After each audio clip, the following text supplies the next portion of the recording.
So ano nga bang meron sa Olympus Music Studio na wala ang mga regular music studios?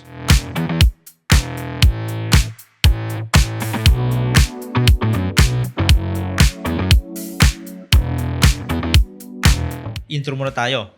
Ako nga pala si BR, ako yung floor manager dito sa Olympus Music Studio. So first of all, Olympus Music Studio is just a home studio, meaning studio siya sa loob ng bahay namin. And I specifically built this studio kasi nung pandemic, my previous band, we started doing live streaming.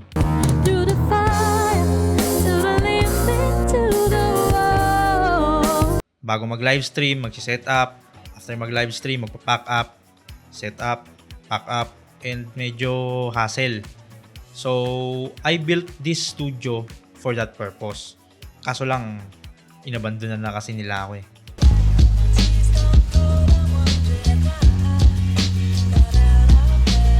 Anyway, I decided to share this music studio to everyone na.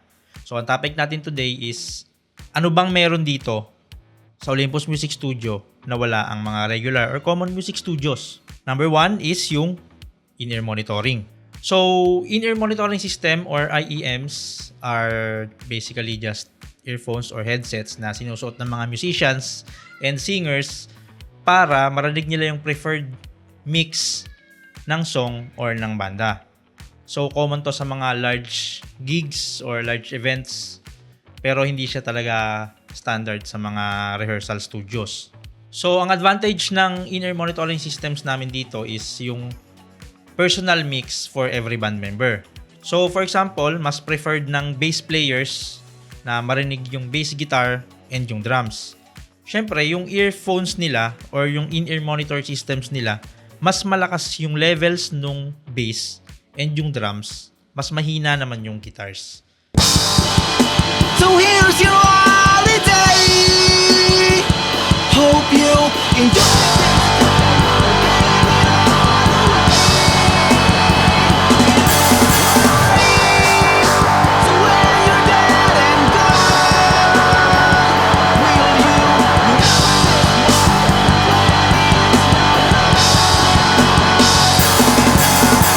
Number 2, since naka in-ear monitor system tayo dito, walang ingay.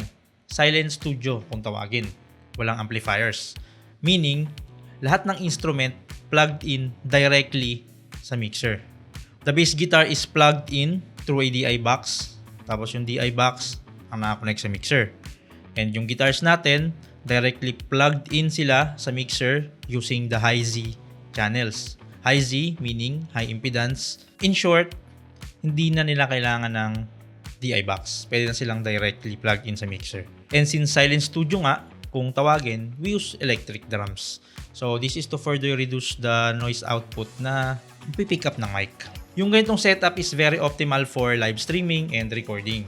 We also have in-house in-ear monitors na, pero kung preferred nyo magdala ng sarili nyong earphones, pwede din. Our setup can accommodate up to 5 separately mixed in-ear monitors.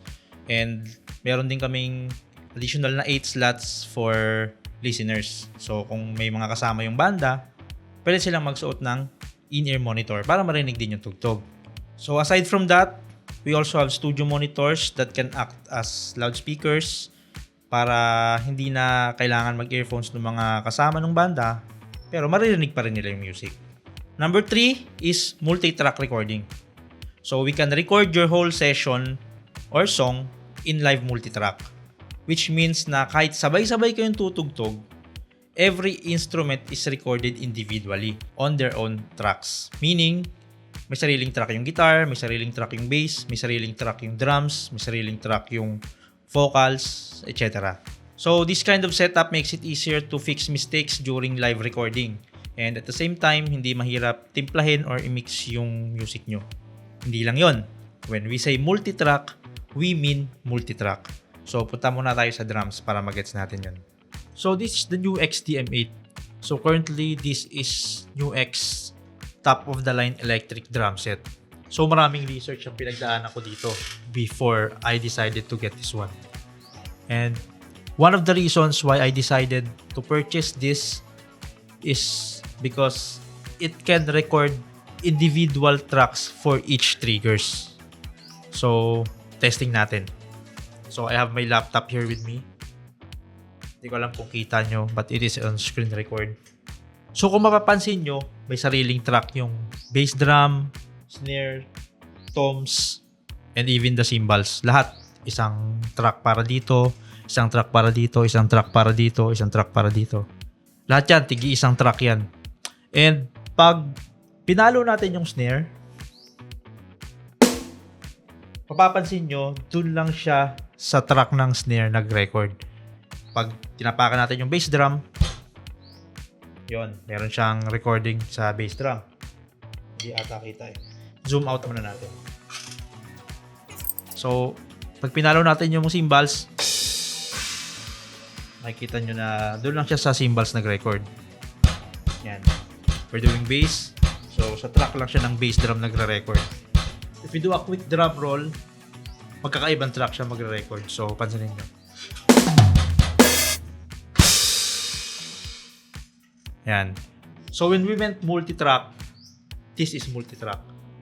Every trigger has individual tracks to record with. So, balik muna tayo dun sa gitna. Number 4 is video recording. Since itong studio nga is originally set up with live streaming in mind, hindi mawawala dun yung video recording or cameras. So, we have an Osmo Action. So, it can capture wide angle para kitang-kita yung buong banda.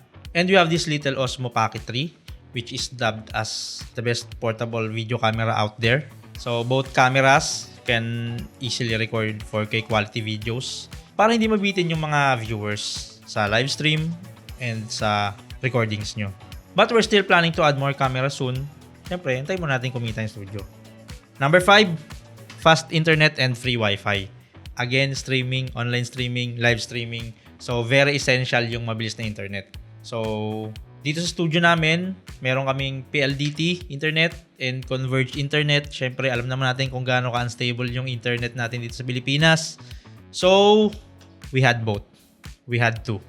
And they were combined using a load balancer. So, technically, hindi tayo mawawala ng internet dito. Hindi lang yon. We also have a 5G router and Starlink antenna as backup plan in case that happens. We also have dedicated router inside the studio para may access pa rin online yung mga band members and yung kasama nila. Siyempre, kailangan ng lyrics and chords, di ba? Pag mga musikero hindi handa. Number 6 is comfortable waiting areas. So, ito yung waiting area namin.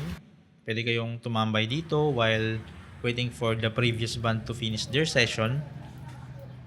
Since nandito nga tayo sa Olympus, maganda rin yung ambience and yung view. During night time naman, meron kaming maliwanag na string lights sa waiting area para chill.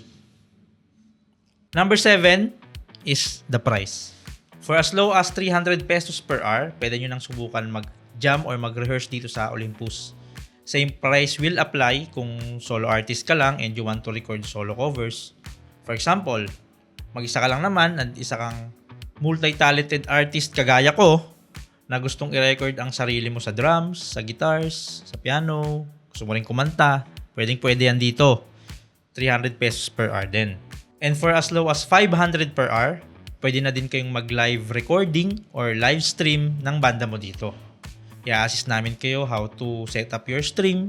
All you need to do is plug in your instruments and play music. So after ng session, pwede kayong makakuha ng copy ng video and multi-track audio recording ng buong session nyo na pwede nyo ipamix sa kakilala nyo or pwede nyo ring ipamix dito. So TLDR, this will be a new experience for your band. And I guarantee na once ma-experience nyo yung ganitong setup sa studio, there is no going back. I am a band member myself. So nag-ikot-ikot ako moving from studio to studio para lang makatugtog. So I have first-hand experience sa kung ano yung gusto kong makita sa isang music studio. Especially yung aircon. Sa mga gustong pumunta, you can find us at Block 6, Lot 8, Chacal Street, Southern Heights 2A, Barangay United, Better Living, San Pedro, Laguna. Alam ko, medyo mahaba yung address, pero you can use Google Maps and Waze to locate us. Just type Olympus Music Studio and it should appear on your favorite navigation apps.